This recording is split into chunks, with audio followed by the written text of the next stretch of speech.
guys, and welcome back to A Fountain of Books. So this video is coming out a little late, but we're gonna go ahead and do my May TBR.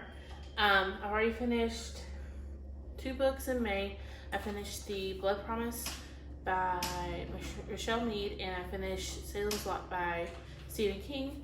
You can expect a full review for the Stephen King hopefully later this month. We'll just see where I get to.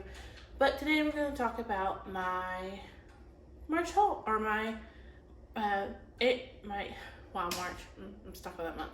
We're going to talk about my April TBR, or May TBR. So we're going to talk about my May TBR today. Okay, so the first book I'm reading in May is Lady Midnight by Cassandra Clare. I am currently, I know I'm 300 something pages, 362 into this. I'm reading it via audiobook.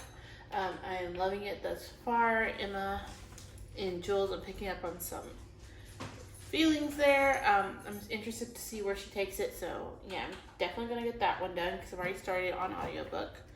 I've also already started my reread of A Court of Mist and Fury. It's on the couch because I was reading it earlier, but I have started that and I am currently reading that. The next book I'm going to hopefully get to in May is The Calling by Kate Tinderman. This is book 7 in the Sweep/Wicca series. I'm not sure what she's calling it. Sorry if you can hear the creaking of the chair. My better half is playing video games. But this is number 7 in this series.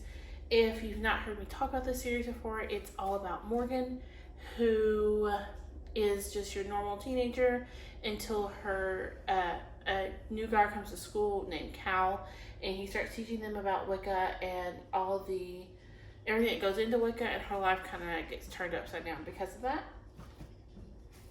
The next book I'm hopefully getting to this month is The Deathless Divide by Justina Ireland.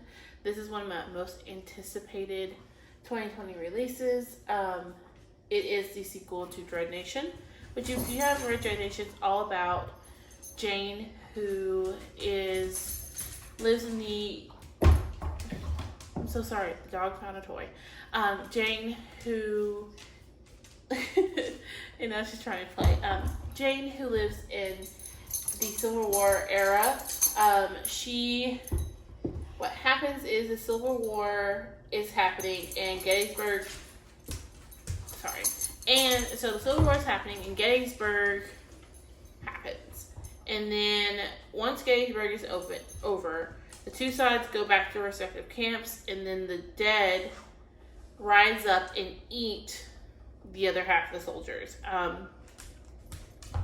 And so basically it's zombies. And slavery is abolished, but all of the people of color go to these schools to learn to fight the dead, to become attendants. And attendants are basically slaves who can fight the dead. As an attendant, you do have the right to walk away if you want, but very few are able to do that. So this is the second one about what happens after everything that happened in Dread Nation. I'm not going to go into more detail because I don't want to give any spoilers, but excited for this.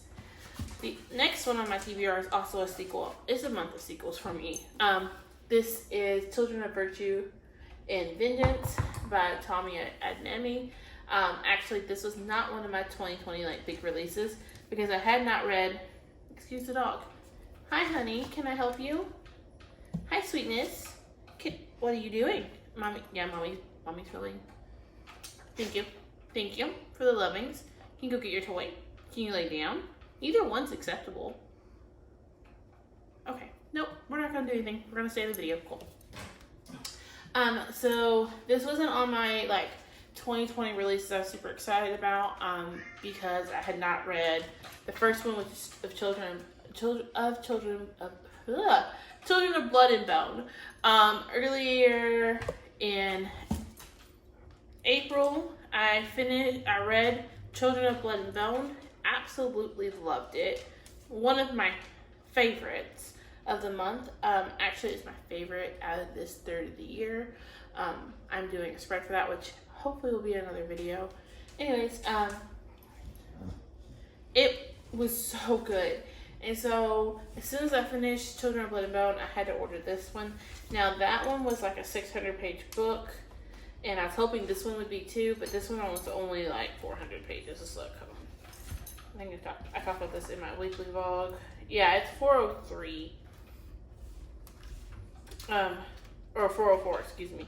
So it's only 404 pages, and I wish it had been much longer, but it's all good. I'm excited to get into this and get to be with Zelia again and see what happens after the events of the first one. Again, not going into too much detail because don't want to spoil it for anyone. And the last one on my official TBR is Wise Men's Fear by Patrick Rothfuss.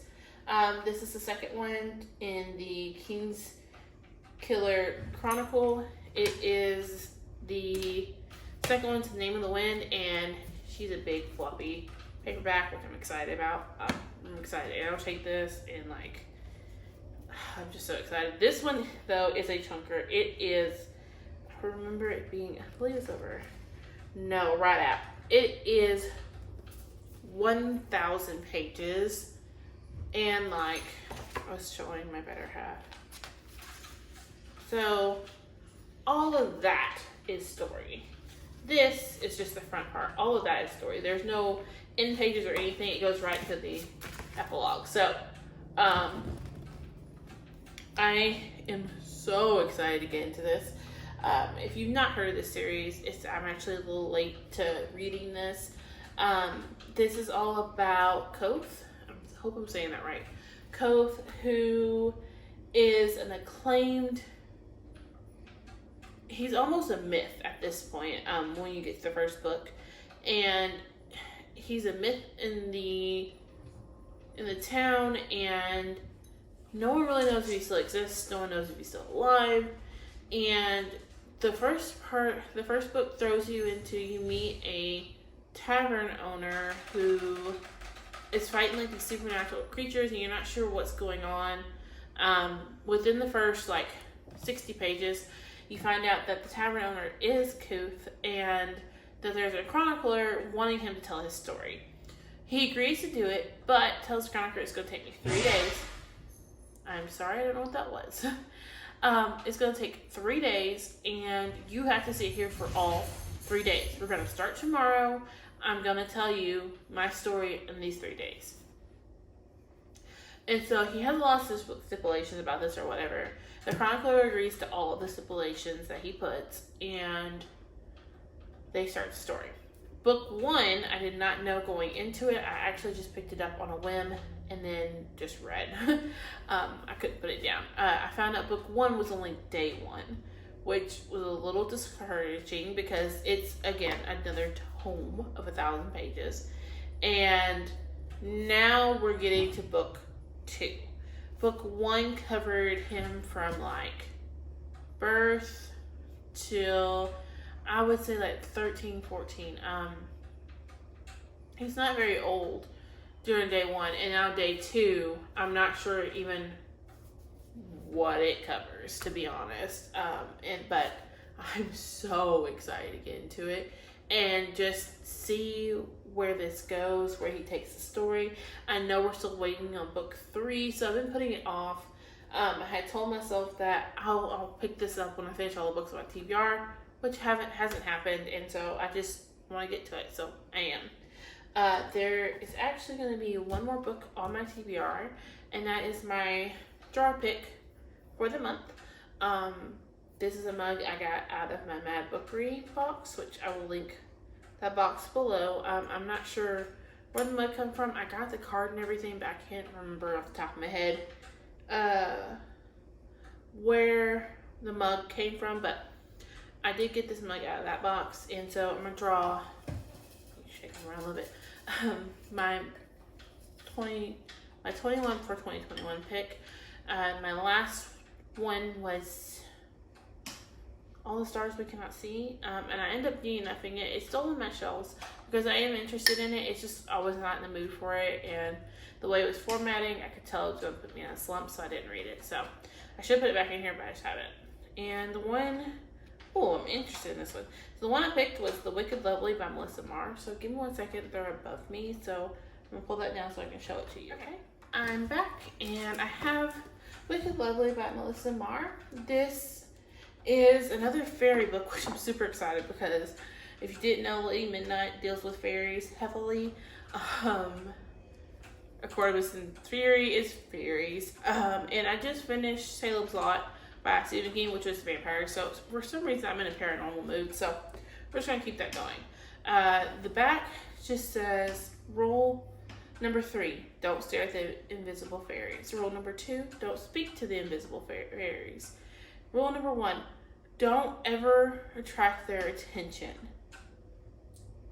That's literally all I need to know to want to read this. I've been in a really good fairy mood, so I'm happy I pulled this one. It is only, let's look, 328 pages.